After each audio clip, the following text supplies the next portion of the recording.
excellent. Okay, well, we'll start this meeting. Here, we got six. Okay, Awesome. ready? Good evening. Thank you for participating in our regular monthly hybrid meeting of the Park Advisory Board. We will do our best to facilitate a smooth meeting with public participation and ask that everyone be patient as we navigate this new hybrid platform.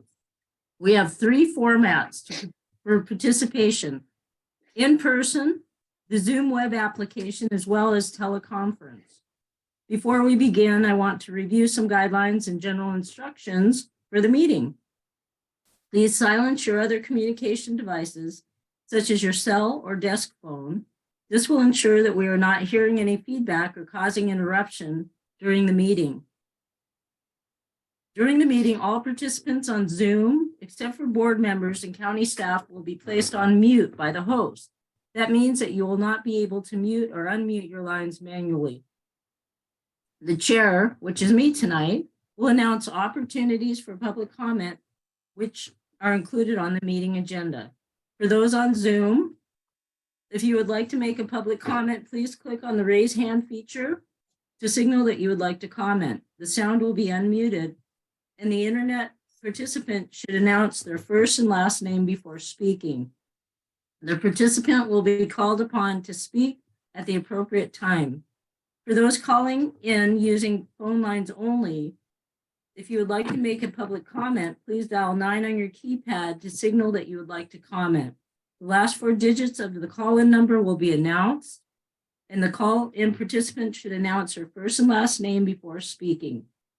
The participant will be called upon to speak at the appropriate time. Please note that you can hang up and leave a Zoom meeting at any time. Please adhere to the speaker time limit, which is 3 minutes. Thank you for listening to these instructions. And now we will proceed with the regular agenda. So would all the Park Advisory Board members and staff please introduce themselves? I'm Joanne Clark, Chair, South Kitsap. I'm Lisa Hurt, Vice Chair, North Kitsap. Amy Smalley, South Kitsap.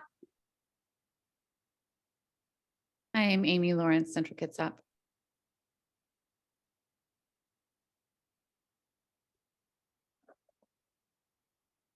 Will the board need to introduce themselves? John Pearson, Central Kitsap. Yeah. Nancy Whitaker, Central Kitsap.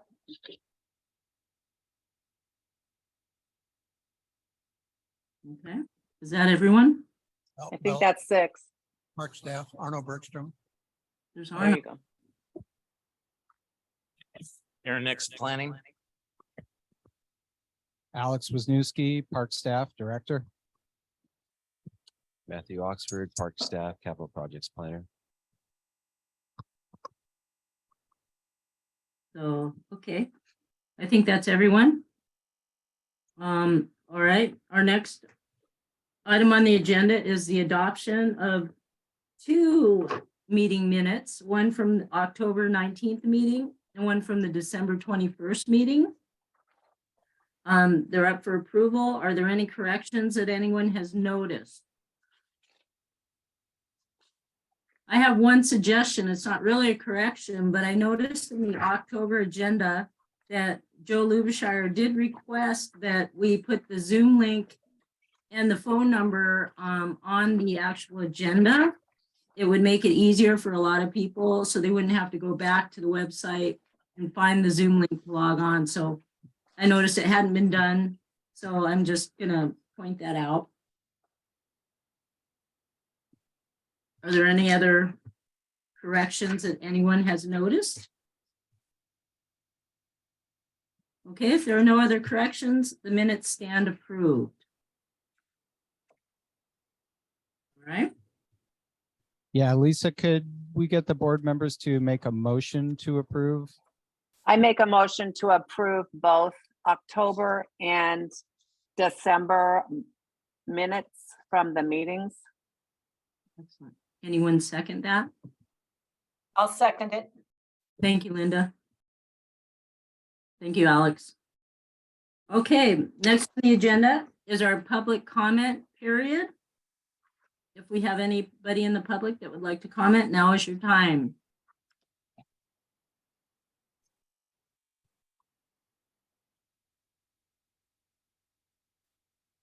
We have Dawn Doctor.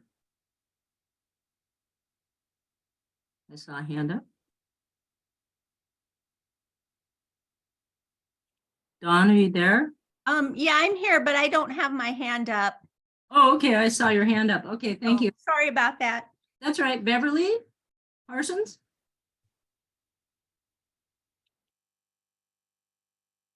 Thank you. I'm Beverly Parsons from Hansville, and I'm also part of the Kitsap Environmental Coalition. I'd like to request that your board call for an open meeting regarding the current feasibility study of the NSTO. Clarity is needed on its purpose and consequences. There are at least 3 issues that, in my mind, need discussion. One is the history of the STO and its purpose. Second is the criteria for selecting alternative routes. And the third is the link to the Kingston Comprehensive Plan. So regarding the history, the String of Pearls document from 2011, from which the STO came, talks about, at the very beginning, it says across every community and every age bracket, people said their highest priority was walking and hiking trails. And then the opening page also says that the plan was developed by the North Kitsap Trails Association, which is a group initiated with support from the Olympic Property Group, OPG. And then if you go through the report, there are key statements on several pages that say, for example, OPG proposed a trail system that was viewed as a way of adding value to OPG's existing real estate holdings in preparation for the land's future use. Another statement says the STO is designed to connect the Olympic Discovery Trail via North Kitsap and the ferries to the Cross-State Trail. And then finally, the developers, NKTA, says that they have prioritized a single spine of paved bike roads combining the Sound to Olympic Trail and on-road connector trail. So, you know, I sort of had the feeling like I was playing telephone when one person starts the phone chain by saying, people say their highest priority is walking and hiking trails. By the time you get to the end, it's prioritization of a single spine of paved bike roads connecting the Sound to Olympic Trail. So I think there's a need to understand this history and what is the broader community's current priorities. So that's one thing. Then the second thing is the criteria that are being used to select the NSTO routes for alternatives. And the first criterion, for example, is connecting communities, parks, and open space. Well, connecting communities is very different from connecting parks. So because these are merged into one criterion, people are constantly talking past each other. Then the third thing is the connection to Kingston's work on updating the comprehensive plan. So Kingston, as a UGA, an urban growth area, is discussing the intertwined topics of transportation, housing, jobs, and more. And is this extended trail, this extensive trail that is designed to be part of coming across the US, does it really fit well with Kingston now and into the future? So I just think these are examples of why we need an open meeting to involve people more meaningfully in decisions about the STO. So I know that KEC, for example, is willing to help, and I know other groups are as well. So my question would be to you, would the board be willing to support a well-designed meeting around issues such as this? Thank you, Beverly. Yeah. I would suggest that maybe the board have a discussion on this. I don't know that we want to get to kind of a rebuttal after every public comment, but I was highly involved in working on that trail plan, and you can always, out of 65-page document, you can choose sentences that say they're not consistent. But I do think that maybe at the end of the meeting, we could have a little bit more discussion on this. Okay. I'll move on to our next comment then. Carol Price. Good evening. Thanks for listening. Here's a quote from National Geographic. "You have to make conservation pay better than destruction," unquote. Perhaps that should be extraction, as in extraction of resources. Hence, we now have forests that work. Here in Kitsap, the county thins park forests and sells the timber. They do brush harvesting and generate revenue. One of the reasons for the ride park at PGF HP is that the park can make money when EMBA has rallies. The STO is considered to be helpful in drawing ecotourism to Kitsap County. Now a paintball concession is being considered for Coulter Creek, and that will make money for parks. I do believe that parks need a steady source of funding. I believe in it passionately, and I think we need to address it in the future, but it should not be on the backs of the very parks that we want conserved. When the trust land transfer is passed by the Washington State Legislature, the Eglon Trust lands will become part of the Kitsap County Park System. I continue to be concerned about what will happen to those 707 acres in light of what is going on at Port Gamble Forest Heritage Park and at North Kitsap Heritage Park. Thank you for your time. Thank you, Carol. Thank you. We have a speaker in live. Okay. My name is Jennifer Denham. I live. Oh, we can't hear you.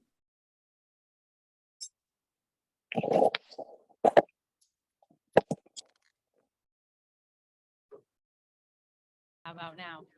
A little closer, maybe. How about now? Still light. Can you guys hear? She's very quiet. Am I too Getting quiet? better though. There we go. You bet you can hear me now, right? Getting better. Can you? Yeah, you How might. have to- Go ahead. Is that better? Yes. Okay, there we go. Hi, my name is Jennifer Denham. I live in North Kitsap. I have 3 children. My oldest is 13 and has Down syndrome. My son, Merrick, really wanted to ride a bicycle, but he struggled even on training wheels. I found a program called I Can Bike. It's a week-long program for people with disabilities to learn how to ride a bicycle. I signed him up for the closest one, which at the time was in Kennewick, Washington, Eastern Washington, and we made a vacation of it, which was a blast. The program boasts rates of 80% success for its participants. That is a very hard number. I mean, high number and hard to believe, but we were hopeful. And the program was amazing. Not only did we watch my son learn to confidently ride a 2-wheeled bike by the end of the 5 days, we watched as the other riders did too. Sure enough, the program hit their 80% rate. And let me tell you, my husband and I struggled to keep back the tears. So did all the other parents and honestly, all of the volunteers. It was incredibly emotional for everyone. I knew I needed to bring this program back to Kitsap County. This program will help both kids and adults in our community. Kids will learn the fundamental life skill of riding a bicycle, which they have for the rest of their lives. They will be able to go out and ride around in their neighborhood with their peers or their siblings instead of being left behind. As for adults with disabilities, this could open the door for them in terms of a way to get around their area, ride to work or to the store. This has the potential to be life-changing for those with disabilities in our area. In order to bring this disability bike program to the region, I need to fundraise to cover the cost of the program, as well as the venue, which I am prepared and excited to do because I believe in the program, having watched it. But right now, after all of my searching, the only venue option I have is the pavilion at the fairgrounds, which it turns out costs more than the program itself. The current nonprofit rate is $12,875 for the venue, which makes it the program out of reach. I would like to find out if there's any way at all we can find a way to reduce this for the rate for the purpose of bringing this very important life-changing program for people with disabilities in our community to this region. Thank you.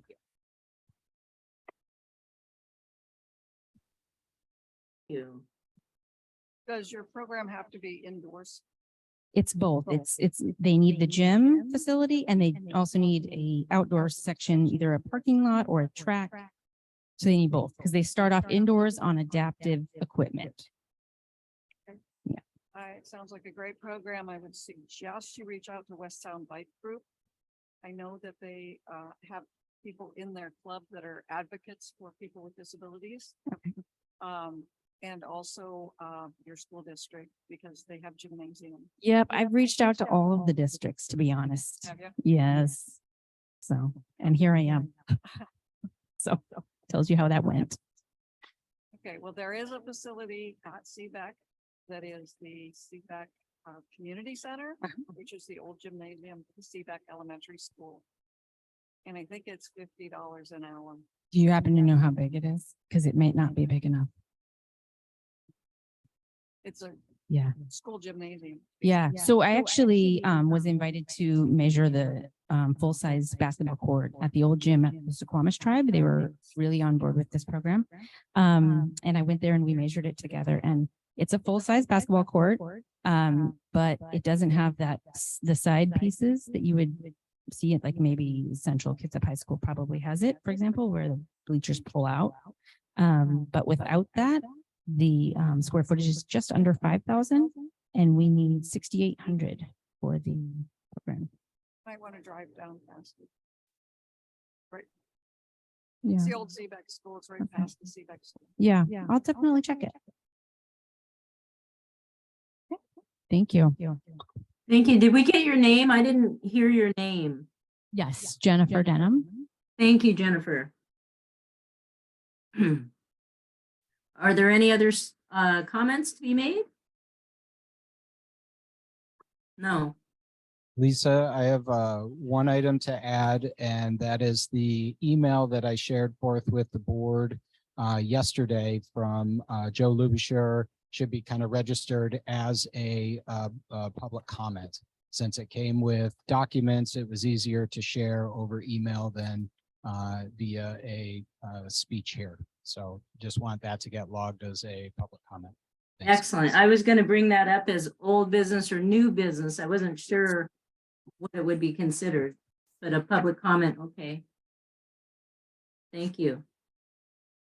Okay. So we move on. There's no special presentations today. And so our next part of the agenda is our parks report. And we will start with subcategory A, Point No Point Park, the flooding and rehabilitation by Max Oxford.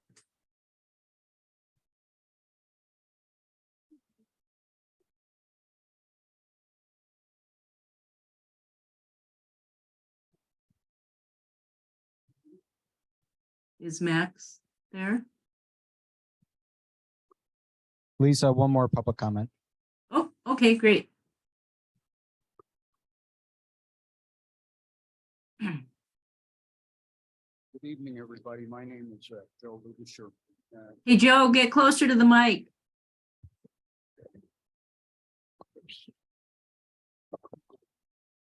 How's that? Better. Okay, my name is Joe Lubisher. This follows on that email. Last year, we had conversations about the wetland delineations at Port Campbell that varied from, there were no wetlands to you were missing some. I dug up another couple of county reports, and it's really clear that the framework's use of wetlands was deficient and seriously undercounted wetlands. Just those two reports and just part of the park doubled, maybe tripled the number of wetlands there. And so you're going to find, I'm sure, many more if you actually do a delineation. So you can read my email about that. But there are several implications. One is that the county's use of the national wetland inventory is not adequate for what you're trying to do with it. The second is the framework in regard to wetlands is deficient. And I don't see how you're going to move forward with that without doing some revisions. Especially if you want to do an EIS. My third point here is that a wetland delineation in our area requires field work, and it requires certified professional, and it's best done in the spring. So this is something that needs to be planned ahead and figured out. Now, my fourth point is a little more confusing, but what I'm hearing from the county and park staff is that when you do a master plan, it's programmatic. You don't need to do wetland delineations. You don't need to do buffers. And be that as it may, it's only when you do projects. Now, here's the rub, is that you're doing projects of all kinds.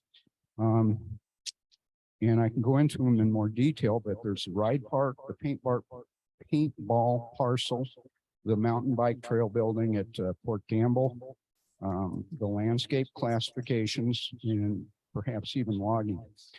Landscape classifications probably need a little bit of explanation because they're not really specific projects with that. But, you know, if you do classifications, people are going to come back and say, oh, this is an active recreation. We can do whatever is allowed in our plan. But it's without sufficient background. If you don't have the wetland and buffer information, you simply can't do landscape classifications properly. So that's the end of the critiques. I do want to make a positive suggestion with, and the question is, you know, what kind of strategy does the Parks Department need to move forward? And so I'm urging you to get the financing and do wetland delineations for Coulter Creek and for Port Gamble. It's going to be a lot cheaper and faster than trying to have Mr. Nix pick up pieces here and there every time somebody wants to reroute a trail or add a trail. The county has invested millions in acquisitions and plans. You know, getting another 50 or 100,000 to do these delineations is a drop in the bucket. So I really would like you to give serious consideration to this, because you really need that wetland and buffer information to do proper planning and for implementing your master plans.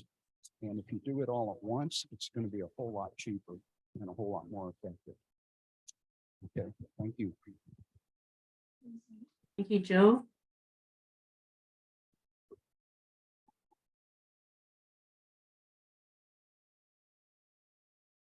Okay, now we'll move on to our parks report, and we'll have Max come up and talk about Point No Point Park. Thank you, Chair. My name is Matt Oxford. I'm the Capital Projects Planner for Parks. And tonight I'm going to give you a brief overview of where we are at with the Point No Point Park Rehabilitation Project. I have a really short slideshow prepared for tonight. D, next slide, please. And I apologize, my voice is a little groggy. So on December 27th, 2022, we had some king tides that caused coastal flooding and inundation, as shown on this slide. And D, next slide, please. The county coordinated an emergency response with Public Works and Parks and our Department of Emergency Management. County crews were able to mobilize and install a temporary flood wall to mitigate tidal inundation. The flood wall is comprised of super sacks and will remain in place until the county can complete the design and restoration for the park. Next slide, please. So currently, Parks response, we have contracted a coastal engineer, Blue Coast Engineering, to prepare an alternatives analysis and conceptual design for the restoration of the park. We have completed our topographic survey work of the post-eroded condition of the beach berm, and we have a meeting scheduled with the regulatory agencies to review our concepts, which will be completed on March 15th. The concepts will be completed March 9th, but our meeting with the regulatory agencies will be the 15th. And we are tentatively planning to submit our permit application on April 30th of this year. And our goal is to target construction between July 15th and October 15th, which is within the fish window. And I'm available for questions if you have any. Thank you. Thank you, Max. Matt. Okay. So are there any questions? Well, I guess we will just move on to the next item on the agenda, which is the Coulter Creek Heritage Park and pros plan update with Aaron Nix. Can we get our screen back?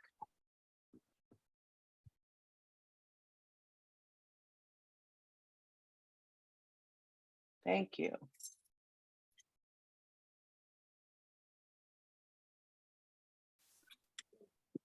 Thank you, Chair. Aaron Nix, Parks Planner. What I'd like to do tonight is kind of brief some of the work that I've been doing with regard to planning our facilities. As I think the committee knows, we have had several meetings at Coulter Creek with regard to master planning that facility. There was extensive work that was done previously by the previous planner, as well as other regulatory bodies that were involved in looking at the properties. I will say that I've had a couple meetings with the tribes, as well as other regulatory folks to kind of go through the facility and check it out. I've spent a lot of time there. Just a quick plug. I'm actually going to do a nature tour out there on Saturday, February 25th from 10 to 11:30 or so. We're going to meet at Calvinwood with the intent that I kind of want to stress this whole area is a headwater area, wetlands and streams. What I'd like to do is kind of take a tour, show people the property, point out kind of the resources that are very important, and just some of my thoughts on rehabilitation, as well as the bigger project of future planning for this facility out here. I think the take-home message that I've heard from most people is this is a very sensitive area and we need to be cognizant of it, as well as try to protect it. And that's very clear.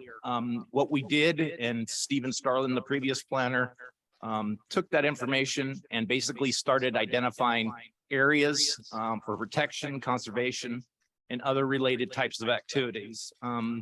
Just so that folks know, the ecological restorative thinning for this particular park has been completed. So there will be no more additional work out there other than planting and whatever may occur many years later. With the intent of bringing in biodiversity, I was actually at a planting event a month or so ago. We planted, if you look on that map, that little pink area to the right at the bottom there, we planted pine, white pine, cedar, hemlock, with the notion that we want to try to diversify the monoculture of Doug fir that's out there. So I think that went really well. The reason why I have this map here is I kind of want to, what I'd like to do is kind of identify the committee, like I said, has met 3 times. What I wanted to do with our initial meetings is kind of go over the property, get people acquainted with the property. We've had a couple field trips out there as well. And then identify and look at the sensitive areas as well as these preliminary designations that have been kind of identified for those resources out there. I want to kind of brief you guys just a little bit with regard to those types of designations, because I think this is going to be important in that we want to try to, and this is linked to the pros plan, is link. And I'll be honest, this notion of kind of taking zoning and then zoning it and refining it even better, from my perspective and from a parks perspective, is you don't see a lot of places doing this. And what I'm saying is, traditionally, if you look at the park zoning within DCD, the community development side, there are a lot of opportunities, at least within the P designation, which is all of this area is designated P, call it parks, call it public. They use both terms in the code. with the intent that our zoning or our land use designation here is going to be much more refined. There are things, at least within park designation in the community development department, that offers a lot of different things. These designations that we're proposing here are actually going to refine that. The reason why I like it is it's really kind of listening to the land and what the land will allow. Some of the unique things that you'll see in this picture, especially to the bottom left, there's a bunch of trails down there that has been identified as crucial habitat. The Squaxin tribe, I met them out there. They were they really wanted to see preservation happen out there. And that's kind of reflected in the classifications that we've identified and are shown on that map.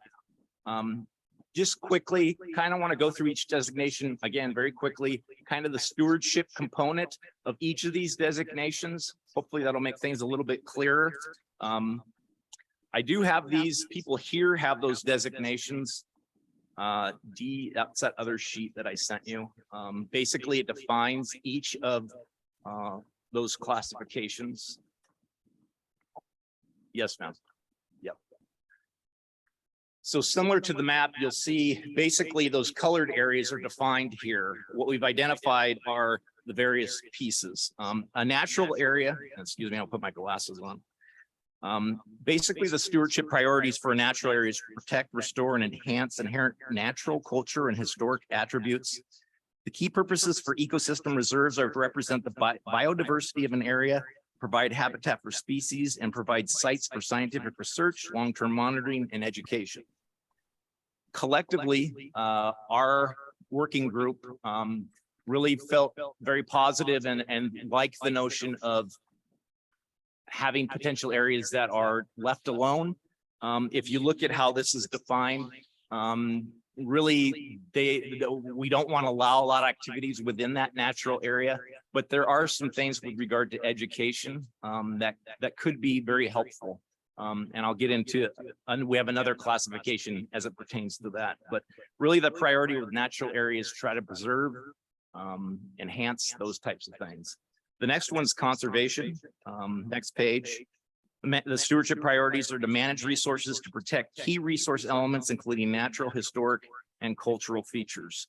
Very similar to the other, but as you move through and looked at the allowed uses, there's a little bit more flexibility.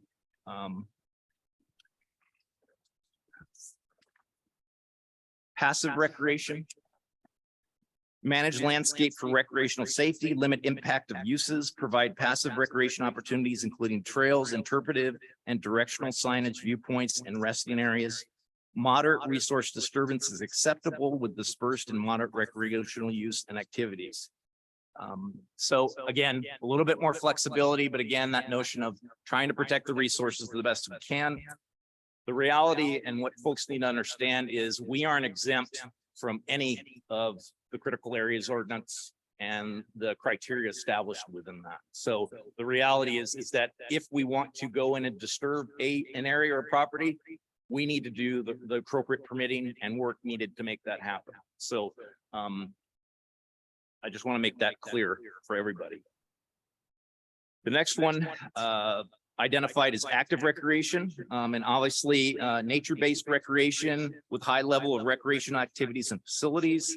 Modification of landscape is allowable within the protection of sensitive and critical resource areas. Design and operation of active recreation facilities protect sensitive areas and waterways.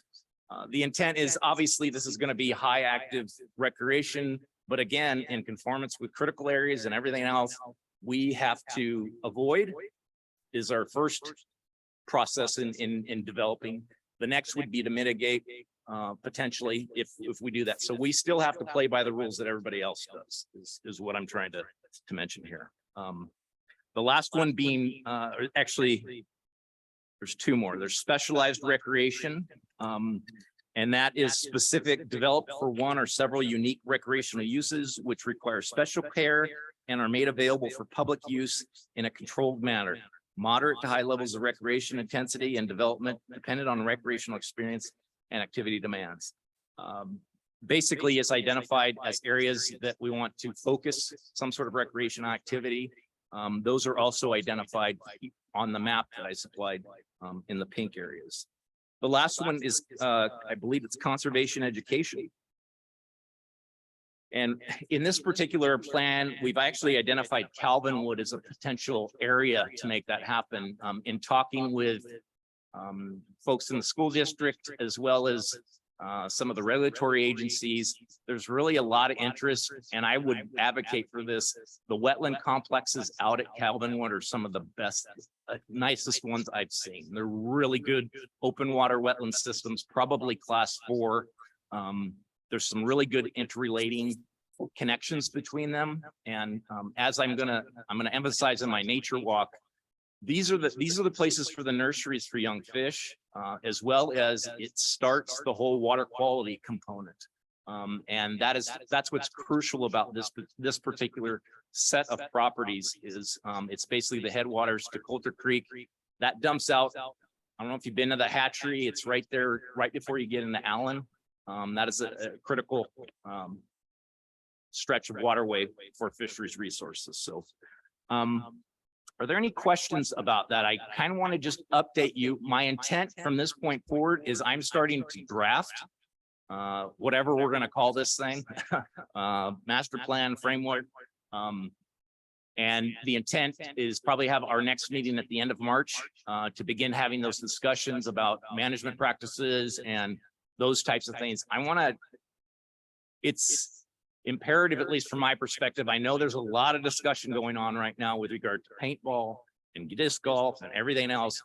I'm looking at this point as these are identifying the specific areas and what could go in there. I'm not necessarily interested right now on specific issues. I know a lot of people are, and I know Alex is going to talk about some of that. The intent here, though, is to kind of get the uses, get them under these landscape designations, and then move forward with the planning piece, get hopefully something finalized, and then start adding amenities, those types of things. So are there any questions or comments? The intent here is that we want to be done with this hopefully by the end of this year. Linda? I was just wondering, Aaron, can you repeat again what time you were going to be doing another nature tour down there? Yes, ma'am. It's going to be February 25th, which is Saturday, 10 to 11:30. And we're all going to be meeting. We're going to open the Calvinwood gate and allow folks to come in, and we will shut it afterwards. We'll do a nature walk. I want to show those wetland complexes and kind of go over the science piece of what we've learned out there. Thank you. And this is Amy. Aaron, is that open to the public? Yes, that's the intent. As soon as we get Chuck back, we're going to start blasting stuff out with regard to that particular event. Great, thanks. Will there be an alternative day that you might do that for people that work on the weekends? I can do it. And absolutely. And the answer is I will give you a one-on-one tour. I've already done that with several different people. The reason why I do that is it helps me learn more about the property, and I'm happy to do it. So I will make myself available if indeed folks want to do another one. And one more question, will there be SEPA reviews on that so we don't run into the same problem we're running into at Port Gamble Heritage Park? Yes, ma'am. That was built into my timeline. Absolutely. Excellent. Great. Thank you. Trying to orient myself, and so the trails, are they gonna, that are on this map, where's, I'm a little confused. Okay. Oh, I got you. So this map obviously is not final. One of the other discussions that the group is working on right now is this notion of having a north-south connection. So east-west, north, having a connection all the way across. So one of the things that I've actually took off is you see the orange lines in there initially. The orange ones, they're right through here. Okay. Those are trails initially, and we've identified those as passive recreation, multi-use trails. Stephen had identified those as parkways, and I personally don't like the notion of a parkway. Multi-use trail is fine. So that would be obviously a bigger trail. One of the other things that the committee is looking at is the not agriculture, the trail. Yeah, the various different types of trails and how you build them, sizes, those kinds of things. So that discussion is ongoing. It's not finalized now, but that's one piece of trail. There's also the blue ones in here that are identified as passive recreation. I think with the intent that a little bit less intrusive type of trails, not a multi-use trail. But those are identified. And then the last one are this, it shows it as gray, but they're showing up as white on the map. And you can see it especially down in the green section. The idea is we're going to get rid of those trails. We're going to come in, we're going to rip up the ground, we're going to put in topsoil, and we're going to replant them so that we can kind of give it back to nature. Like I said, this has really been identified as a critical headwater area right here, this area for the entire Coulter Creek Is system. that adjacent to McCormick Woods? McCormick Woods is actually right up here, up top. You see all those little dots up top there, and that's McCormick Woods up top. Just to the left of that, you guys, is the 3,000 homes plus that are going in right now as an addition to the McCormick Woods original development. So. Okay, so I don't see any trails except the blue one out of McCormick Wood, but I've been down there and gone into Coulter Creek. The sign first went up and there was miles of trails. I know. So that's a discussion that we're having. The reality is, and everybody knows this, there has been a lot of work that's actually been done on county property in delineating trails and those types of things. We need to have those discussions because the reality is what's out there right now may not be ultimately what we end up with.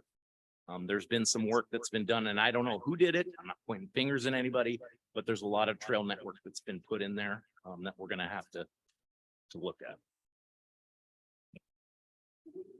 Thank you. Dawn, did you have a question? You took your hand down.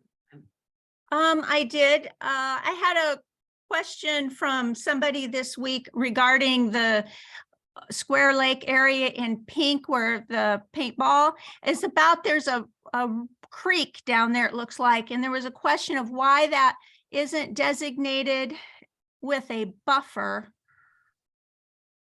Is that in existence?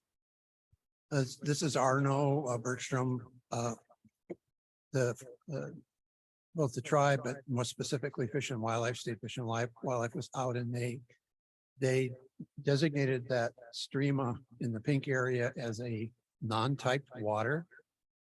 And that's the way it was classified. So it's not a seasonal stream, or it's definitely non-fish. It flows when there's a lot of rain, water does flow, and it goes under Lake Flora Road and comes out through into the other side of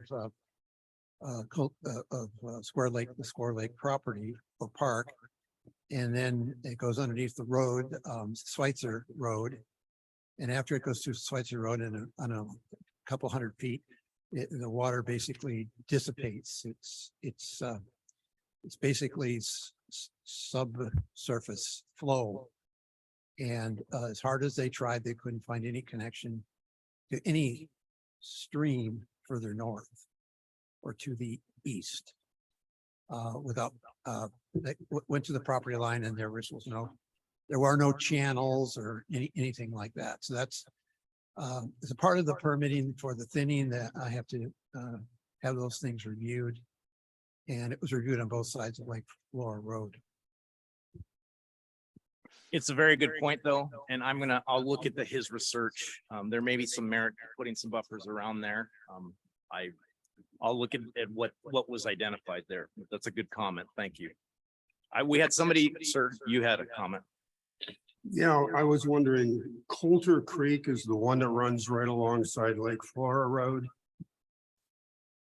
Yes, sir. Okay. The one that outlets out here, overall on the left-hand side. On the left-hand side. Okay, not the one that comes down from Calverwood then. Okay. Thank you, guys. Thank you, guys. I'm going to move on to my next issue. This is ongoing. Please understand that we are going to have these discussions also with our pros plan update. Because candidly, from my perspective, having been in planning before, I really like the notion that that Parks has taken this even a step further and actually, again, look at the park zoning designations that are identified. Basically, they're talking about very large recreational facilities, those types of things. The protections that we're identifying here are much more stringent than even what our zoning in our DCD code is saying. So I think this is really a positive step in the right direction, much more so with regard to protection of resources, as well as identifying areas that could deal with active recreation better. So I'm going to leave that alone. Last thing, as you know, I mentioned to this group that we are doing our pros plan update. Unfortunately, we had one firm submit during our RFQ process. So we reopened it again and we got another one. So we actually have two now. I am meeting with the management team tomorrow. We've scored them with the intent that we're going to get somebody on board to help us begin the process of doing our pros plan update. Also, we are also updating right now components to our capital facilities plan, which is a component to the comprehensive plan update that's going on right now. So our job and my job as a planner is to make sure everything aligns and there are no discrepancies. So I'm going to do my best to make that happen. What I wanted to do here, and you put it up, thank you, Dee, is I'm not going to go through these. I just want to mention to you guys that there are various things that we need to include within the pros plan that basically the granting agency has said, you have to do this or we're not going to give you money. So what I've identified, and I gave you guys the scope, is basically the criteria, and it's based on the various elements that I identified. So obviously you have to have a goals and objectives piece, an inventory of your properties, as well as the amenities you have, a public involvement plan. I'm actually going to take that a step further. We're going to create a public participation plan, where we're going to identify ways in which we can get feedback, comment, interest groups, those types of things. And then we will probably have some open workshops as well as we move through this. Demand and need analysis. Now, in my mind, this is the most important thing that really needs to be done well. Clearly for me, from the 2008 pros plan, they've identified some levels of service, but I don't think it goes far enough. Doesn't go into great enough detail. We really need to start identifying what are kind of our levels of service with regard to maintenance and operations. One of the big things that is going to be very important is asset management and understanding what we have. I don't know if folks realize this, but the reality is we have a lot of property and we have a lot of buildings that we're required to maintain and take care of. We need to kind of establish that in a priority. I personally think that our CIP, our capital improvement plan, is going to change a bit, in the sense that we have a lot of different other priorities and work that needs to be accomplished. So I'm going to leave it at that. The last thing, equity in parks and those kinds of things, that's going to be something else that's included within the needs analysis, the capital improvement and a funding program. And then I've kind of identified a timeline down there. This is due by March of 2024. And the intent is hopefully we'll have something done by the end of the year, work through you guys as well as the Board of Commissioners for hopefully adoption before March of 2024. So I've talked enough. I just kind of want to give you guys an update, and I'm more than happy to entertain questions or comments. Hey, Aaron, are you gonna send that out to all the board members? Absolutely, I can. I absolutely would. They're here in hard copies. I will. Dee, you got the distribution list of folks? You have it. So could you just send that out to them, please? That'd be great. Thank you. Thank you. Appreciate it. Okay, on to the next item on the agenda, which is the ecological selective thinning with Arno Bergstrom. Sorry, Lisa, but can I ask Aaron a quick Sorry. question? Sorry, I was muted. Aaron, I was wondering, I may have misunderstood you, but I thought I heard you say that there would be more stringent environmental protections in the parks than with DCD. Did I understand that correctly, or did I misunderstand? You kind of misunderstood, but maybe I said it wrong. So DCD has to look at a lot of different things. Zoning is one component of it. Critical areas is another component of it. I'm not talking about, what I'm talking about is strictly from a zoning perspective. If you look at the parks designation if there's a table that's identified, it actually tells you the allowed uses within the parks zoning. What I'm saying is that we're going to take this a step further in the sense that now we're kind of refining specifically to these pieces, the land, and we're trying to organize it in our heads of separating kind of the natural areas from other areas that could be better suited for active recreation. That's all I'm saying. We're still going to have to adhere to critical areas and shoreline master programs and everything else. But in a general sense, if you go look at the zoning table and look at P for parks and look at C, what you have to go through with regard to, is it permittable? Do you have to go through a conditional use process? Those types of things. The allowed uses, at least shown on that table, we're refining that in this landscape designation process. That's all I'm saying. Again, we're still going to have to adhere to not destroying wetlands and streams and those kinds of things. But strictly from a zoning perspective, we are trying to refine this and hone this down to give us a better product, and actually candidly to listen to the land, what the land's saying you can or can't do. Great. Thank you for that clarification. Thank you again. Okay, next up, Arno. Thank you. Thank you. Parks Advisory Board members and Madam Chair, Arno Bergstrom. I'll use my old title, Community Forester, Kitsap County Community Forester. And I'm here tonight to update you on the plans for this year and beyond in terms of some of the thinning at Port Gamble Forest Heritage Park.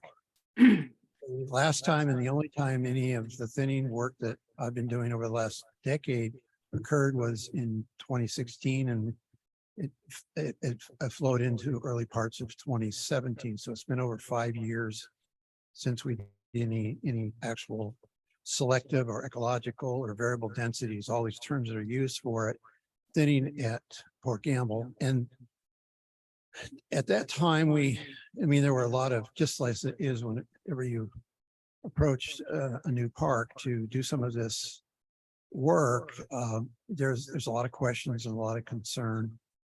And we were, I think, quite able to, or I was, the whole process, satisfy and all of those questions and the results that as it came after really a year or two of growing seasons with the work that was done in the original shoreline block. I remember a meeting we had with Pope at the time.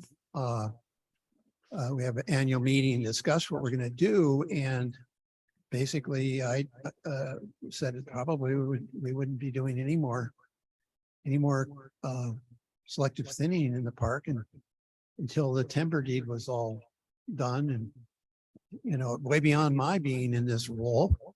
And so I never imagined 5 years ago that 756 acres of timber would have been purchased as real property as it was in 2022. And it's to everyone's credit that worked on that.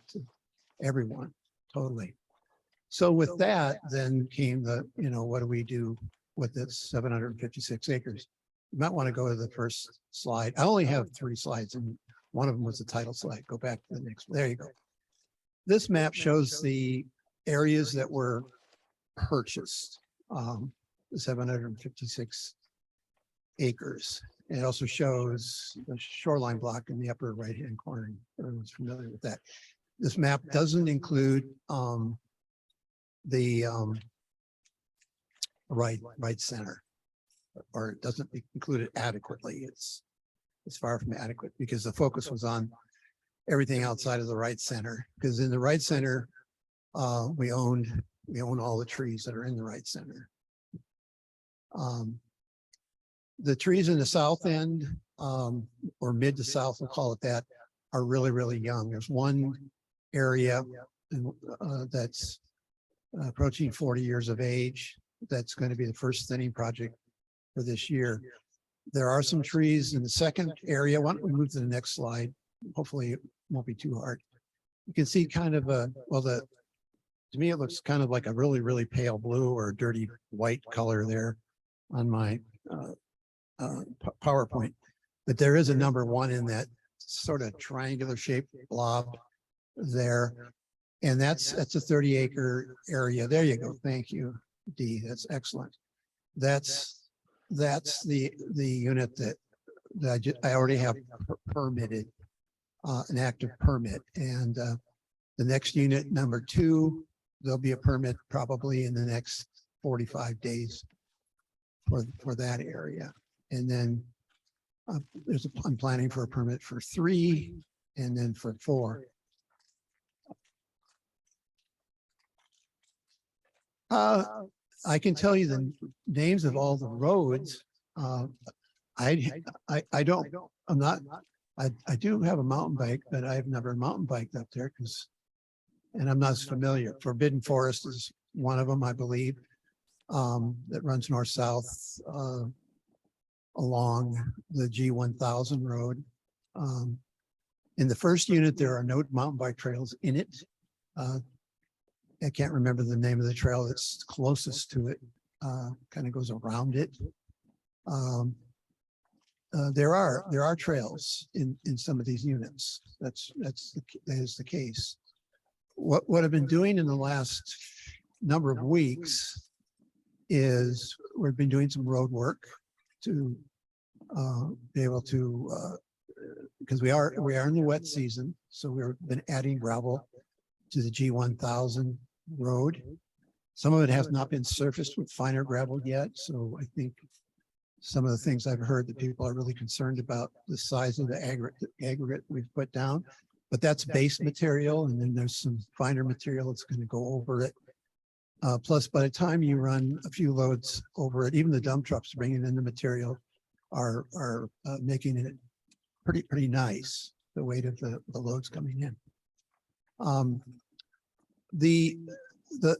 Just to remind people, some of you may not remember from 5 years ago, but our production per day is in the range of 3 to 4 loads per day that goes out. So it's not that there's anything wrong with what Rainier did this last year, but they're running a lot more truckloads per day, probably 4 or 5 times, maybe even 6 times the amount of loads. I've never parked there and counted the trucks coming in and out of there on a daily basis, but when they're clear cutting, they're producing a lot of wood really fast. And once they start shipping it to the mills, the trucks are just running constantly during the week, during the day, in and out of there.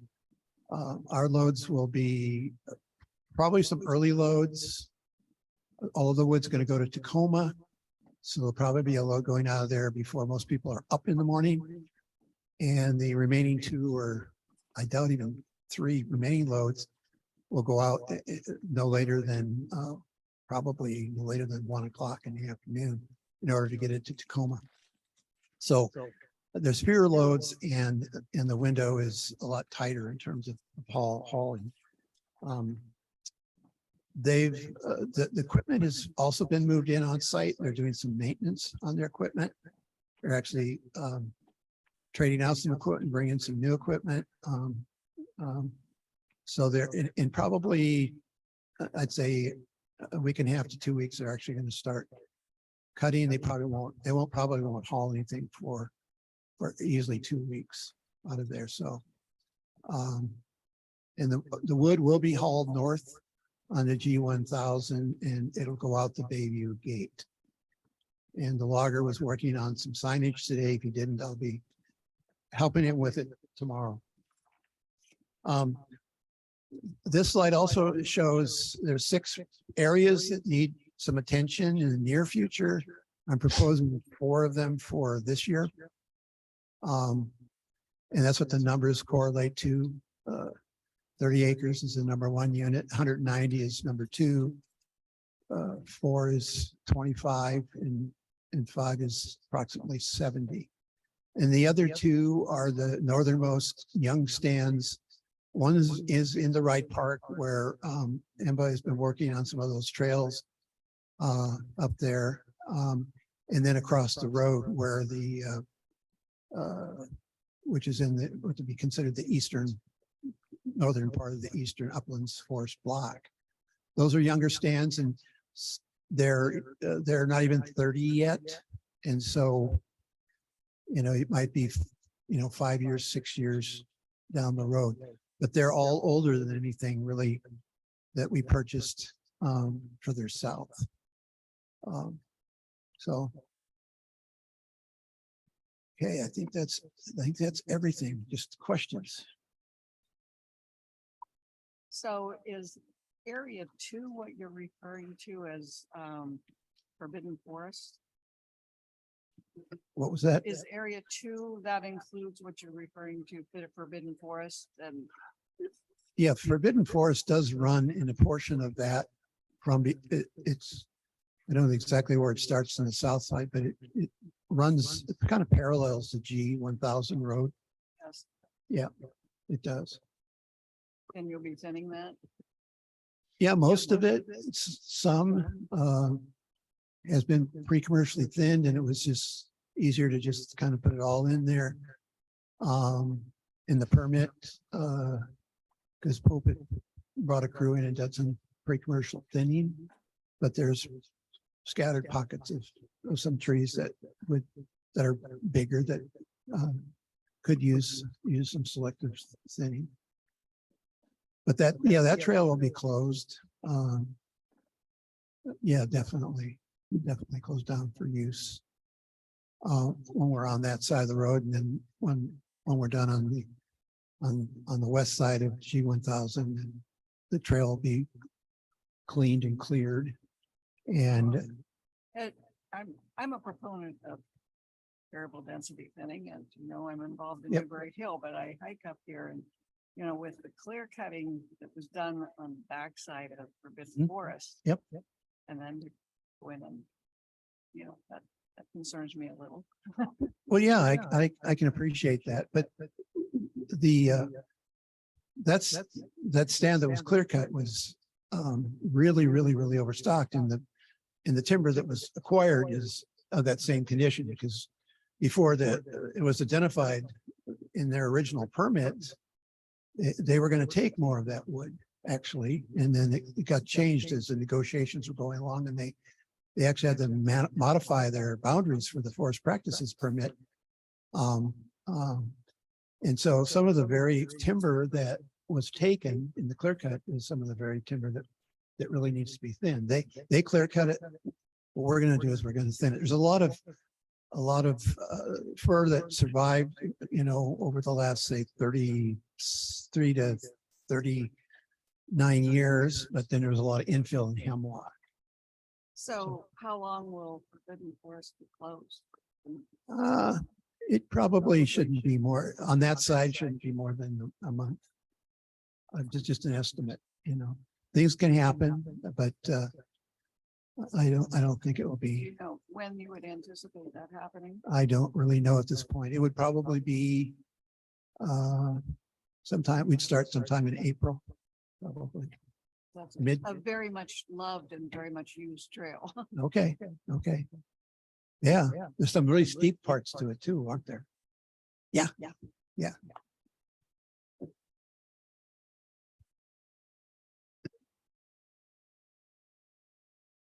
Well, thank you. Oh, Linda. Yeah, I had, this came up last, or Monday was the Port Gamble Forest Heritage Park Stewards Group. And there was a lot of concern about this, Arnold. That's why I sent you and Alex an email, to ask about it, just to give you a heads up. One of the big issues is that the park stewards didn't know this was coming. And that there was equipment going out for the work before there were safety signs and warning up. And I think it would be very helpful. One, I think it'd be great if you could forward your slides. So we could just forward that to the stewardship group. But I think it'd be really important to provide an overlay. It's hard to look at those two slides and know, is some of the thinning happening in the forest stands that were just purchased at the end of last year? And what does that look like? Because there was just quite a bit of fundraising on that. And I think there will be a lot of interest around the question, and also, the anticipated trail closures.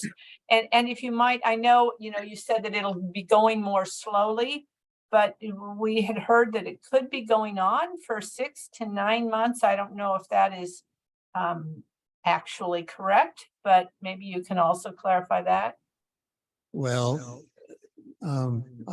I tend to be an optimist, but sometimes when the contractor we use is the same one we're using for 10 years, same crew that did the work in 2016 and 17.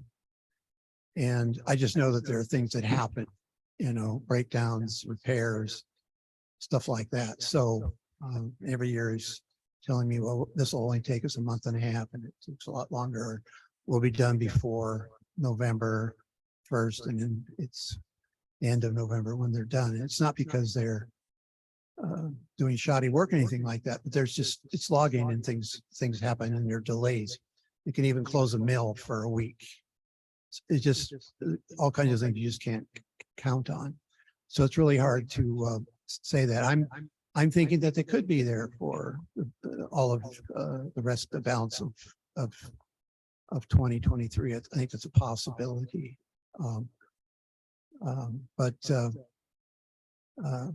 Yeah, so I will get all that material out to the stewards. I've been talking to a number of people, not all the stewards, but I've been talking to quite a few people about it, and but I guess that word hadn't spread very much. Working on No, so we might meet monthly. So, the first most people heard about it was just literally Monday, when there was already equipment being mobilized. yeah, the equipment is there and being serviced, and it has been for like 2 weeks, and there's probably another week's worth of service. So yeah. And the road work is being done. I think they may have it finished this week. I think definitely road work will be done. Arno, if I could just interject, is your targeted completion for the work by midsummer, by the end of June? Or which area? I don't know. That's what we talked about downstairs. Oh, Targeted, not estimated completion is by mid-year. no, I think the projects, the 4 I listed are going to go through the summer. Yeah, I think they will go through the summer. And the whole idea too was all of this needs to be done ecologically. You could say, oh, Arnold's just coming in and doing his thing, but it was kind of like it. One of the things that Sean Griff shared with Director Wisniewski and I some years ago was that because I asked Sean, I think it was the first time that I know that Director Wisniewski and I had been in that park together, and we asked Sean why, and we were standing there looking at some of the trees that were clear cut, and also some of the trees that are going to be thin, and how did it get to be this way? And basically, and it's not blaming anybody, but basically when the property was basically destined for sale, they didn't make those investments that they would have. Because I just wanted to know why hadn't you pre-commercially thinned some of this? And so, and he admitted, well, we would have, we normally would have, but we basically weren't going to invest any more money in it. Or at least all of it, in terms of all the land that is included in the park, when it was we wouldn't be harvesting it. And this was the feeling before the timber deed was even conceptualized, and so some things that that should have happened didn't happen, and even with their style of their type of rotation. And so we inherited some really grossly overstocked stands that were under the timber deed, and then we bought those trees back, and so they really need to be thinned. And, you know, with plans for the STO and the developments in the ride park, it would be better to get in there and get some of this work done before, you know, we have maybe 10-fold, 20-fold, I don't know how many, what the increase in park patrons will be 2 years, 4 years, 5 years from now. I'm just thinking it would be better to get it done now. And then you have. Arno, oh, sorry. Yeah. Arno, this is Linda again. First of all, just for everybody to know as background, what happened is that from 2000 and there was 10 years of option agreements with Forterra and the county, as the county and all the partners tried to purchase the park. So, you know, those option agreements to purchase the park were extended over and over again. Nobody ever planned on it being a 10-year process. So essentially no logging, no pre-commercial thinning, none of that stuff. Everything basically went on hold for 10 years. So I think that's important to know. But I think, you know, speaking as from the park stewards, Arno, I think we need more communication. You know, to have this much thinning happening before the park stewards even know, you know, it's an awful lot of people worked really hard on this park and even on the recent fundraising for purchasing the trees. So to feel like they're finding out after the fact is frustrating. So I would like to request you send this, but I think it would also be extremely helpful to send it with an overlay of how, you know, as a third slide, how the thinning, where the thinning overlaps with the recent timber areas that were purchased. And I absolutely agree. Some of those areas are so thick that they're just, they need to be thinned. But I think it would be helpful for people to understand that and to explain it, because you know, back when in 2016, when you're doing the harvesting and we had groups of volunteers all trying to take people out on the trails and fundraise and show, you know, please help us buy this land. It was also a tough message. And I think it would, we just need some more communication here and clarity on what's happening. And, you know, 9 months of thinning is a lot. And I, you know, I understand that, you know, it'll be slower, but it would be really helpful to know where they're going to be working when, how they're going to work around, you know, different areas of trails. Is there going to be damage to the trails, the ride park, all those things? I just think we need closures and all that. Additional information, right? Because the last thing we want is people running into an area where they're actively doing timber harvesting, but we also need some warning signs on the roads when there's heavy equipment going in and out. And I understand, you know, also Rainier, I know just recently graded the road, which is unfortunate that they graded right before you're starting operations. Yeah, it was the wrong time of year to grade roads. Even the operator of that grader told me specifically that he doesn't understand why he was doing it.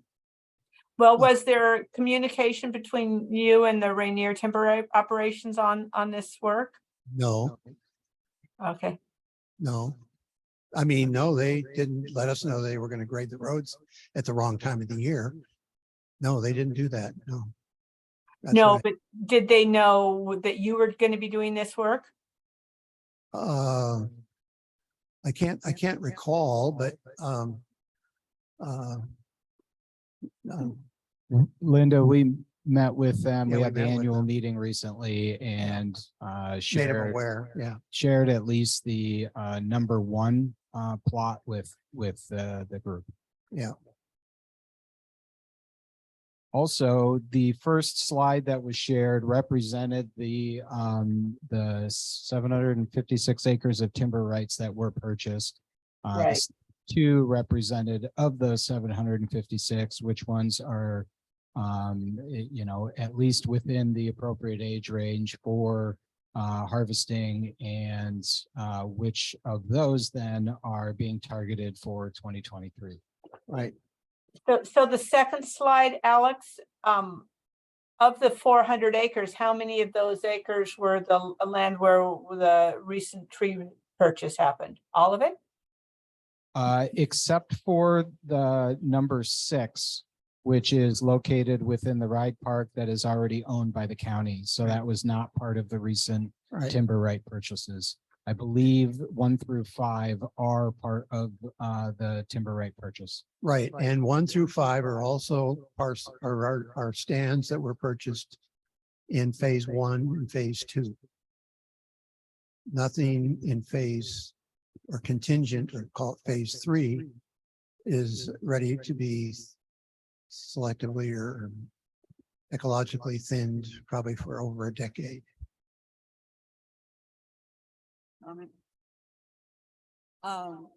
So I would just like to also emphasize the importance, like at the trailheads, indicate which trails are currently closed, because if I hiked up that hill and intending to hike Forbidden Forest, I would not be a happy camper. Right, There's right, really no place else to go up. Yeah, well, for this first unit, there won't be any trail closures, but there will be some log truck traffic occasionally on the G1000.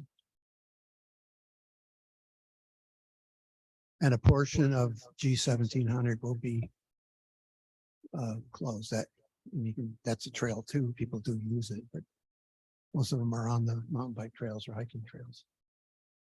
And just for the sake of further explanation for those who may not be familiar with our ecologically based selective thinning program, this is not clear cutting. We are going into areas that for decades have been used for timber harvesting for commercial sales. And we are doing a selective cut in there to remove some of the trees, come back in afterwards and plant different species of trees to improve the tree diversity, to try and give nature a kickstart back to a more natural environment. That is the basis of the program that we operate out of the Parks Department. Drowning. I'm drowning. Carol, you have a question or? Looks like Amy has something to say. Yeah, thank you, Amy Smalley. So I did have a question because I do know about the ecological thinning, and I've had the opportunity to hear Arno talk about it. When you do this and put up signs to let the community know, do you put some education about why you're doing it in the process so that it gives them the opportunity to learn as well, and they're not walking there thinking they're cutting down our trees? Yeah. Actually, we have a long-awaited brand new campaign with some storyboards to do that very thing, Amy. And there has been some staff illnesses or staff emergencies that I expected to have signs up all over doing exactly that by now, and hopefully in a month or so we'll have them up at Port Gamble and other parks where we've done the thinning, and other parks that are needing some thinning, selective thinning or ecological thinning. So yeah, you're right, and we have a campaign developed for that, but it's just been we just have had some delays that are unforeseen. So, but yes, we're going to be doing it as soon as we get materials to post pretty much everywhere. One thing to add on, Amy, we did share that the graphic storyboard that provides an interpretive educational component to explain the purpose, the intention of the program at the December Parks Advisory Board That was part of the packet that we provided, and we are in the process of turning that graphic into signs that will be installed on the ground at various locations throughout the park system as an interpretive sign education component for park visitors. Some of the signs will also be commemorating the thinning that occurred in 2016, 2017.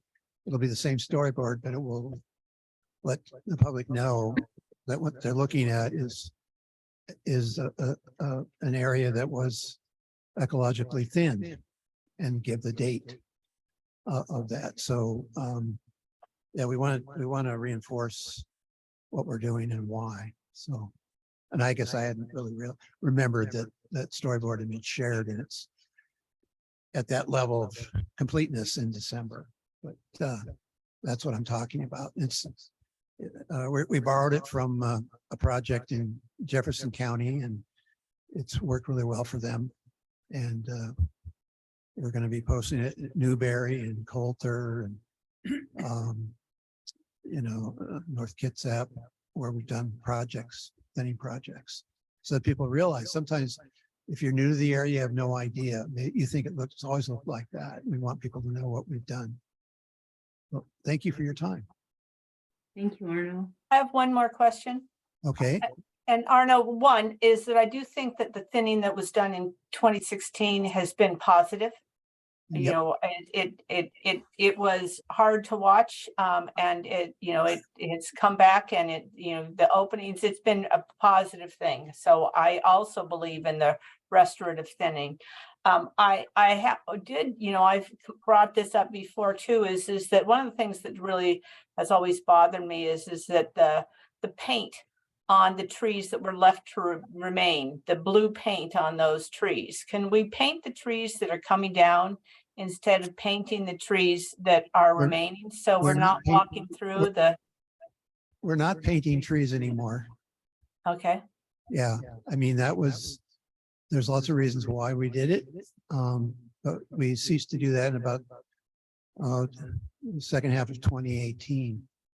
Maybe it was 2019. I can't remember exactly, but we ceased to do it. And I'm using other metrics to guide the thinning process on with site visits. Maybe we need to take a little more here, you're good there, that kind of thing. I'm using some other criteria. I did marking trees in large parts of get people involved, people like yourself, Linda, go out there and participate in this decision-making process. That was a big part of it starting in 2014 when we did our first thinning project, was to allow people to be engaged and learn from it, and be out in the woods or out in the forest, literally with me, and we can talk about it. Okay. So part of it was a technique to bring people along so they'd understand why we were doing it. But it became impractical, certainly during the COVID years, to have large groups out there marking trees. So it definitely ended there, and we just we're not resuming it. We've got other ways of establishing our prescription and getting what we want. And the fact that we're using the same contractors that we've used for the last 10 years, they know exactly what we want, what I want. But that's a good, yeah, there are trees out there that still have some paint on them in all of our parks when we were doing that. But the paint, right, brings up a question I had. Do you know which one's ankle biter? yeah, I know ankle biter. I'd never actually walked down ankle biter. Well, it's been more fun to walk up it. Oh yeah, well, I walked down it because I'd heard about it and wondered what it's all about. Well, I just walked down it, and there is red paint everywhere coming down that where they've carved the trees. Spray painted them. That's the boundary for the acquisition of those trees. That is the boundary. That's on one both of the sides of the trail.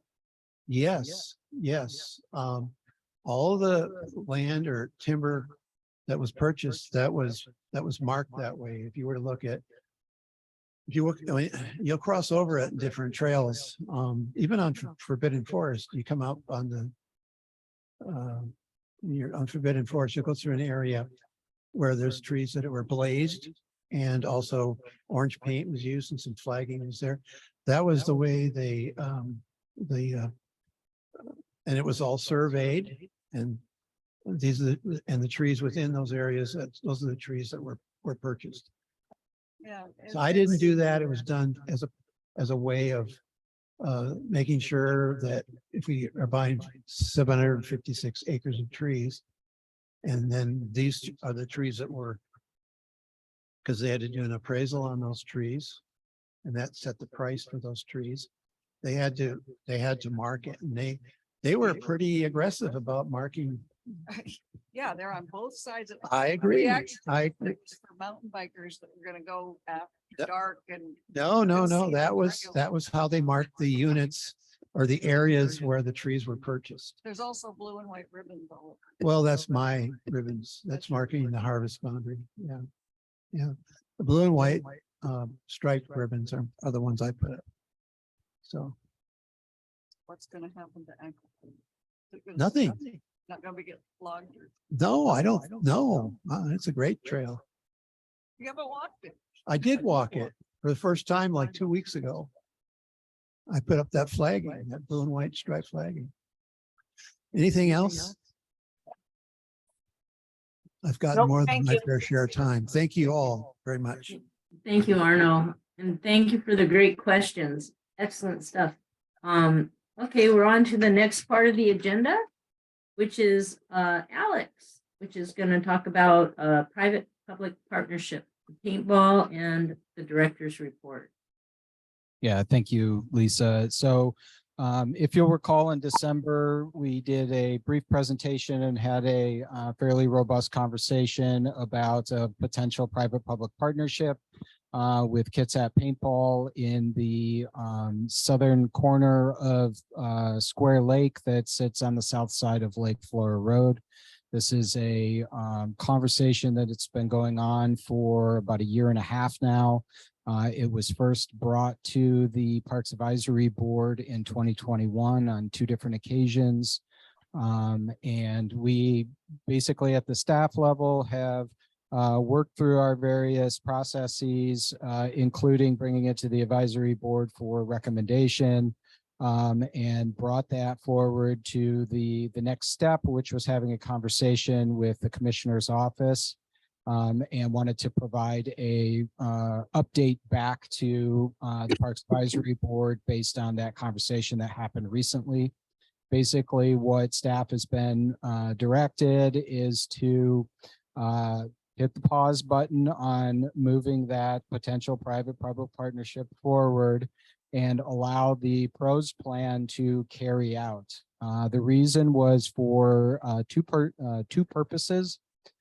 First was to make sure that we have congruency between our landscape classifications and the intention of the pros plan.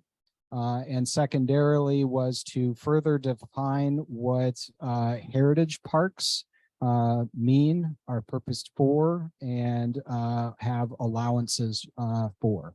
So those types of the heritage park as a classification of park, we will be investigating our park classification system as a component of the pros plan, and we'll be looking at the landscape classifications as a part of that as well. So that is kind of where we're at. That means at the very least, this will not move forward for at least 1 year. And it is entirely possible at the end of this process that Kitsap Paintball will have found a new location and moved on, or we will have made the determination through the process of the pros plan, defining heritage parks and so forth, that this is not the type of activity that fits within that classification. But we will do that work as a component of the pros plan. So that's the update on that. And any questions before jumping into the next item? Seeing none, I will move on.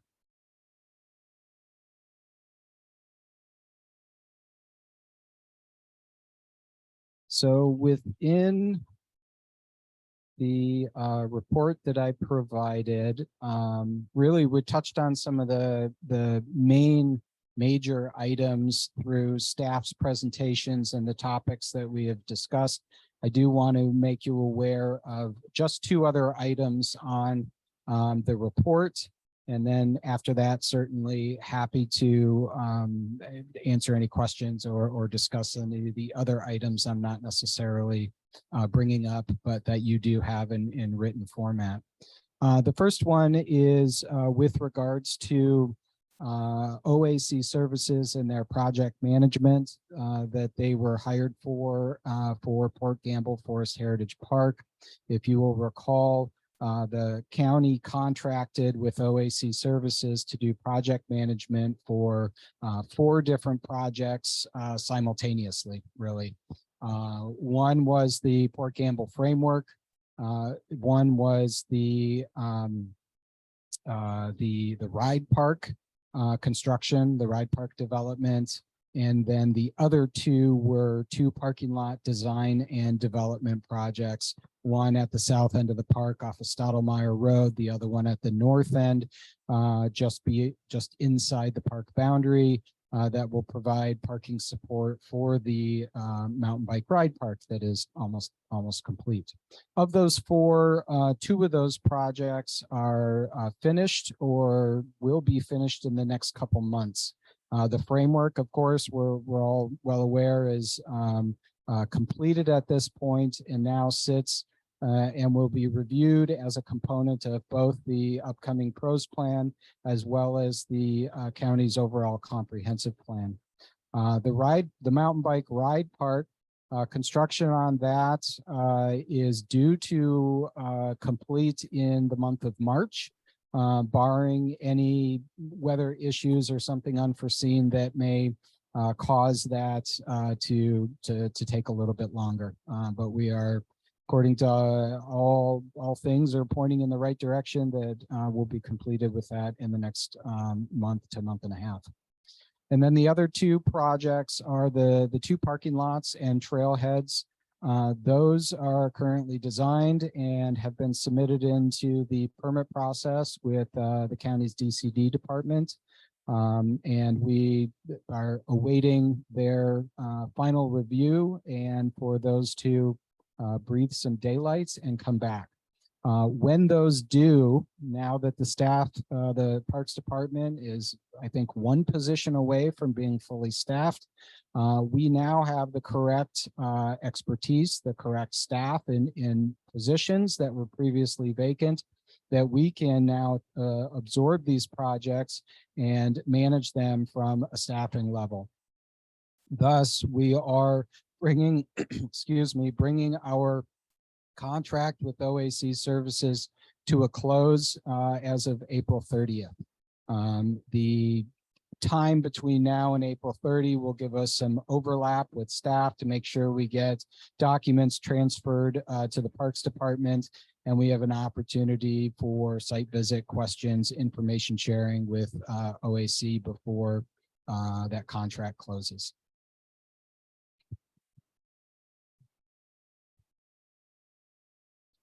The second item was something we presented a few months ago.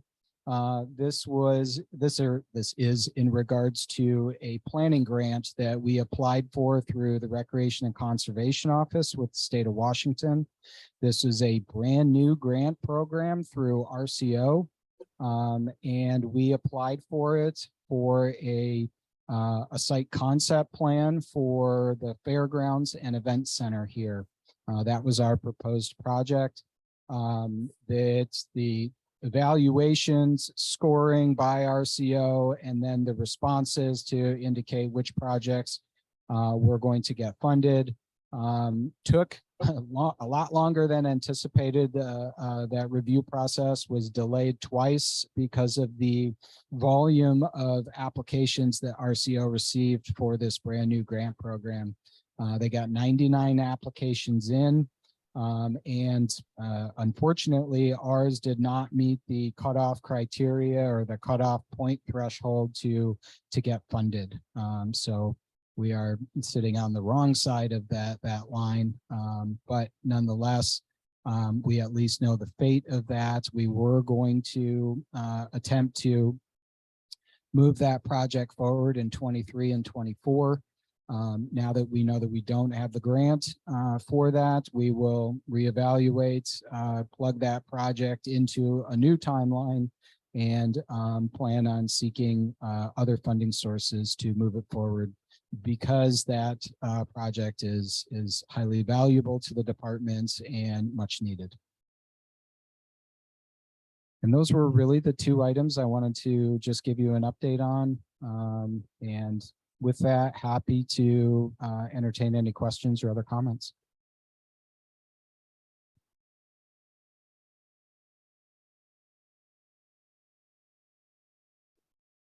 Looks like no one wants to comment.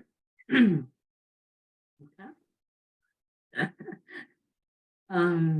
So I guess we'll move forward. Thank you for that first report, Alex.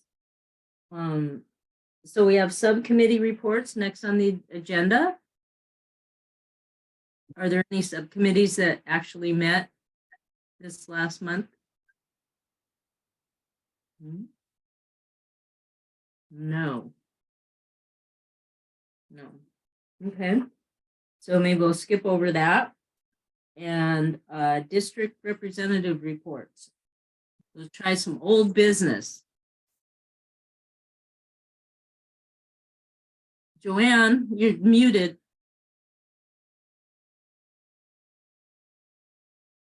I just wanted to thank Alex and the staff for the parks for removing those parking boat signs down at the Olalla Boat Launch Park estuary, and appreciate that, and wanted to double check on the timeline if we're still on board for April 1st for the portlet to be installed.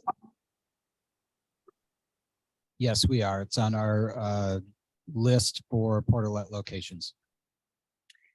Okay, and the other thing is the kiosk that they want to donate. If we got the permits or whatever's required for them to go ahead with that, Alex?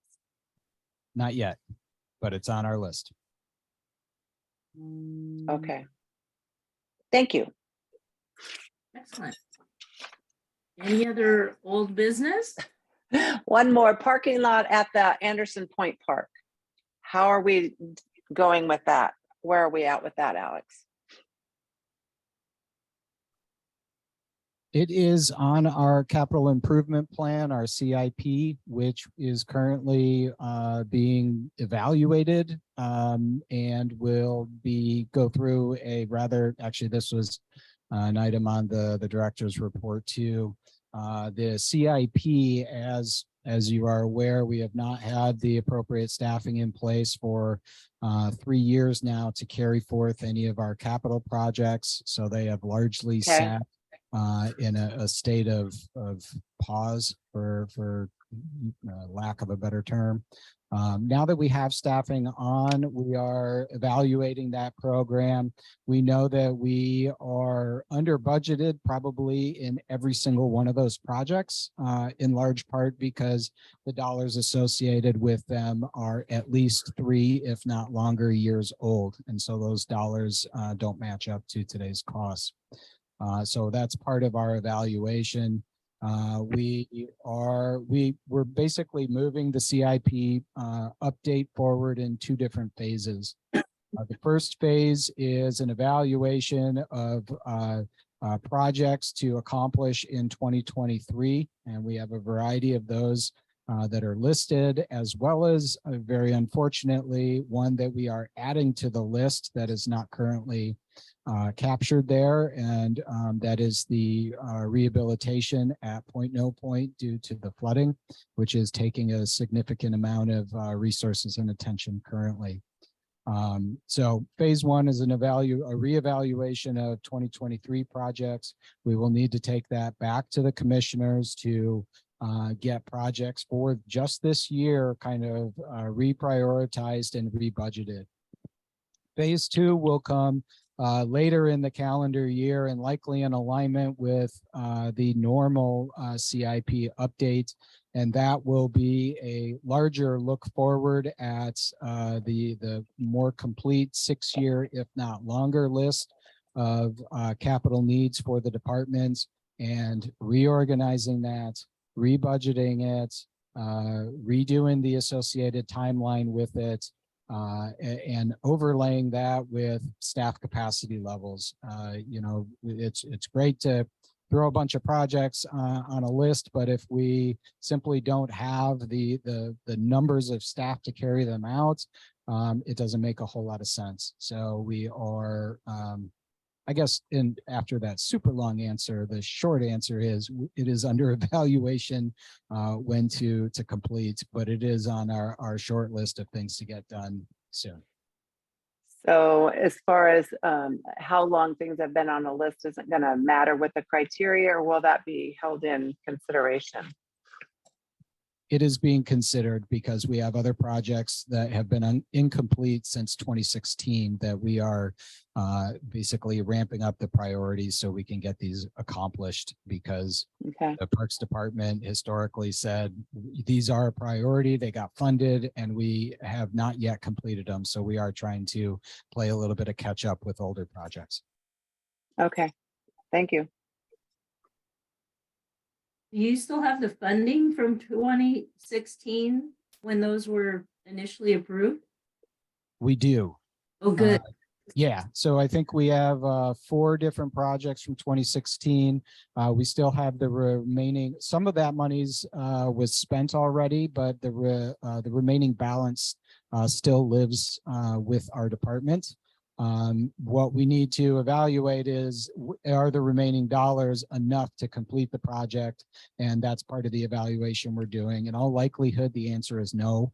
We're going to have to go back to the commissioners and ask for an increase in capital dollars to complete these projects.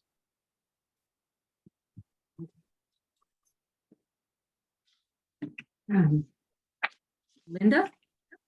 The Port Gamble Forest Heritage Park stewards met Monday. Discussed a number of things, got a work party this Saturday, as well as some upcoming work parties for some additional tree harvest out of the Stottlemyre parking area that will then have trees move, or not tree harvest, excuse me, plants. So primarily ferns that will be moved out of the Stottlemyre parking area prior to construction and replanted in the Ride Park.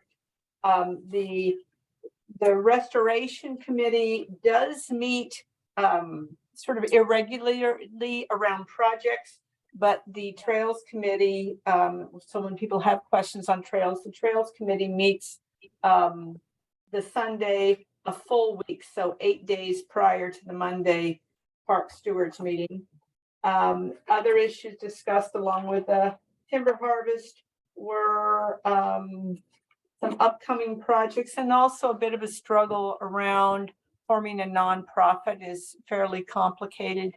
And I expect there will be some more questions on that, and maybe some additional discussion with the Parks Department, because it's hard for the individual park stewardship committees to also create a nonprofit and have a separate board with the reporting and all that. And, you know, I think there is a reason to maybe have some additional discussion on if there might be a way to have the parks nonprofit be a better fit for at least some of the work that the park stewardship groups are doing.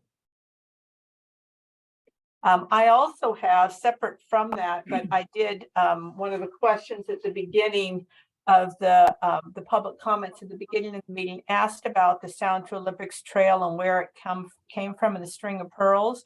And if I have a minute, I'd be glad to create more of a presentation in the future. But I did, I'm sharing my screen here. This was a poll that was done for that presentation.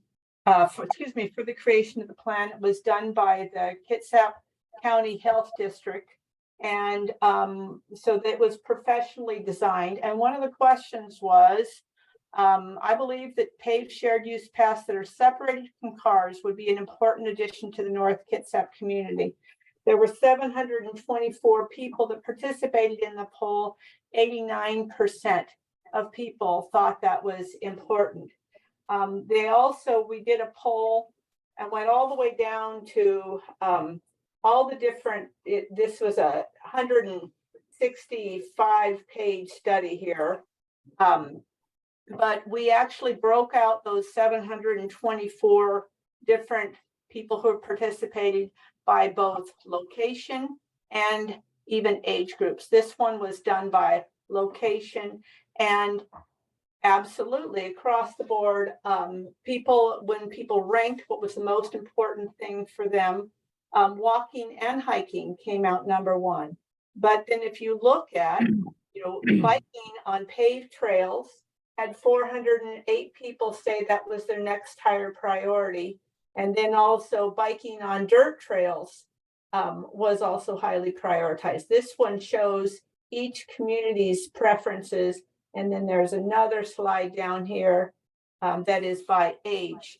And what we found is that people of all ages and people from all communities prioritized walking and hiking. So NKTA, North Kitsap Trails, has prioritized that. But right behind that, the next most highly ranked thing of importance was biking on paved trails separated from roadways. Younger people are more interested in running. Older people are more interested in kayaking. And people of different communities, that other graph that I had, have varying interests in, the larger community connections. But I'd be glad to put together, a more involved presentation on that. But, the question of where did the Sound to Olympics Trail come from and why was it chosen to be one spine was because the community, when we did this outreach, we had that poll, I think we had 30 public meetings. There was a huge amount of community interest in safe bicycling for people of all ages and all abilities. It wasn't led by the hardcore, spandex people. So I have a comment to make. Was that directed, that one question that you keep bringing up about a shared use path that's paved, separated from the roadway, was that specifically saying through a park? Or was it just specifically saying, a shared use path paved, separated from the road? Because I'm an avid biker and that's exactly what I would say. Yeah, I want that, but I don't want it going through the park.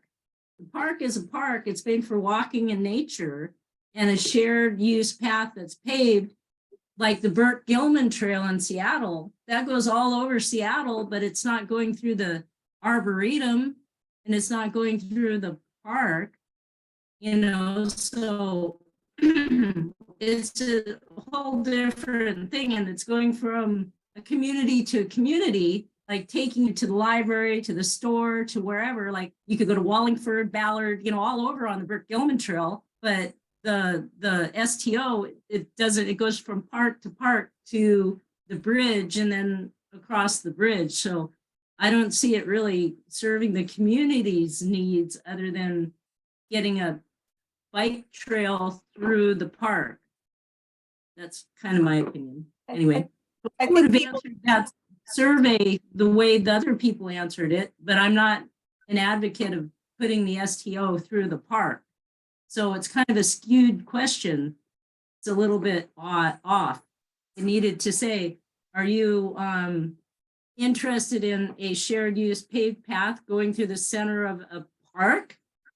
Or would you like a shared use path off the side of the road, like through, a nature area or alongside a road that's separated from the road, like over on Lincoln that goes near the school.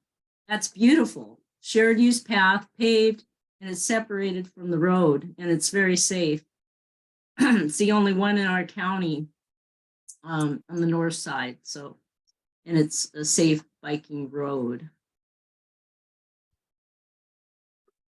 Can I ask Linda too? That was really helpful for me to hear, having not been involved in that early, planning.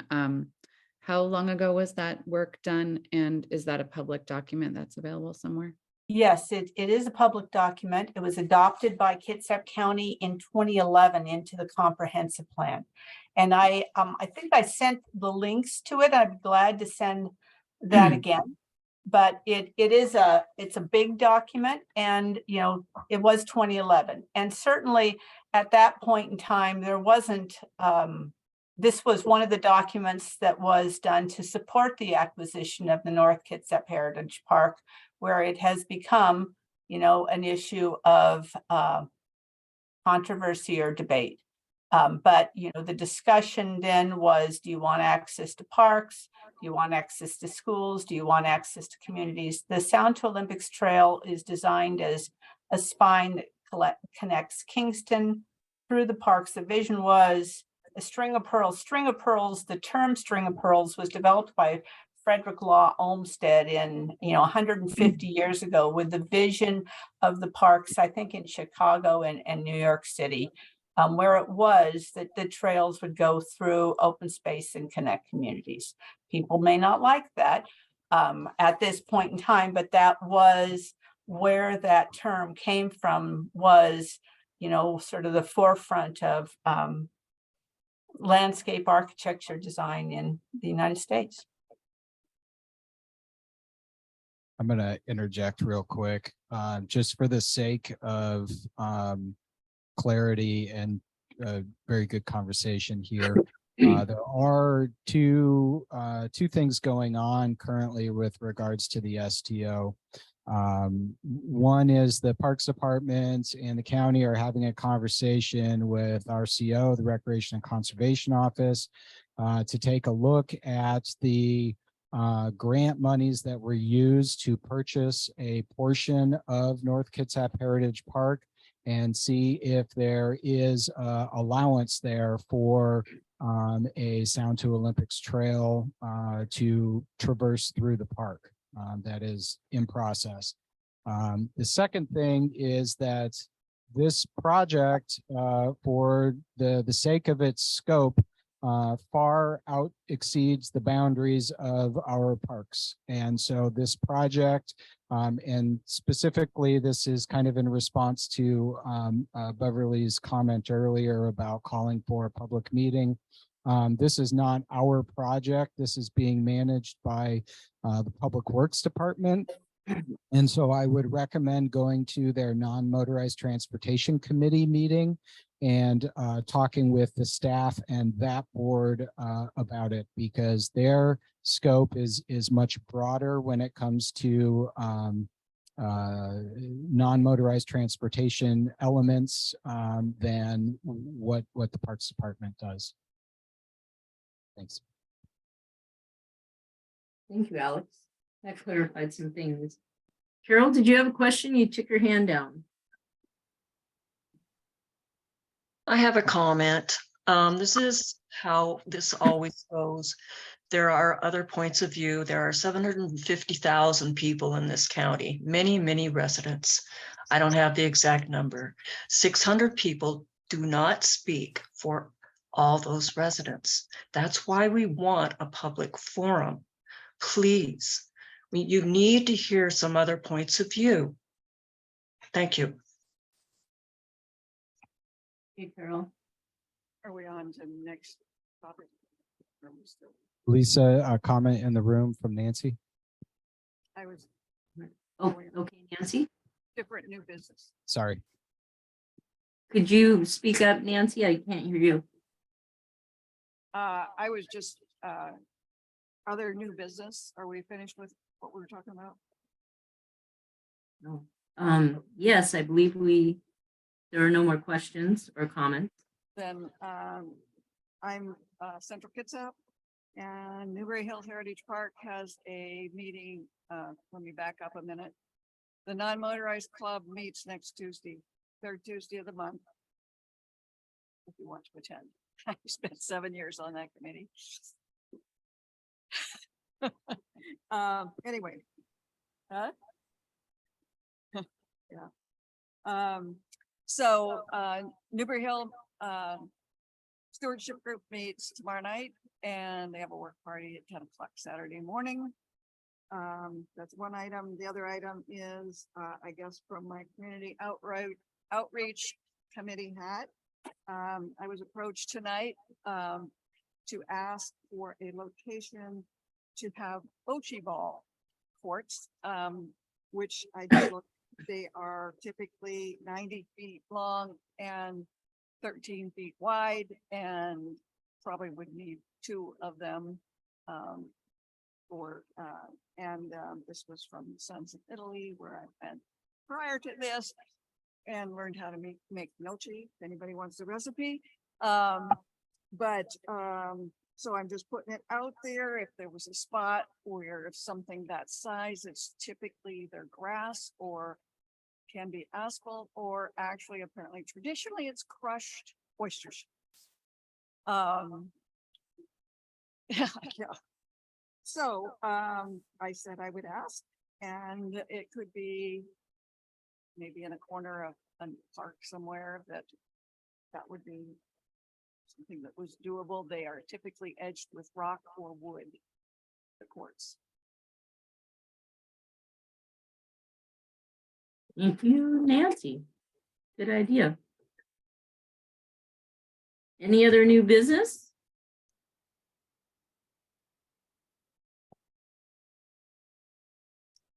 No. I move we adjourn. Oh, and you're muted, Joanne. Did you second that? Muted, yes, second it, please. Okay. It sounds like this meeting is adjourned. Thank you to everyone. Everybody. Thank you.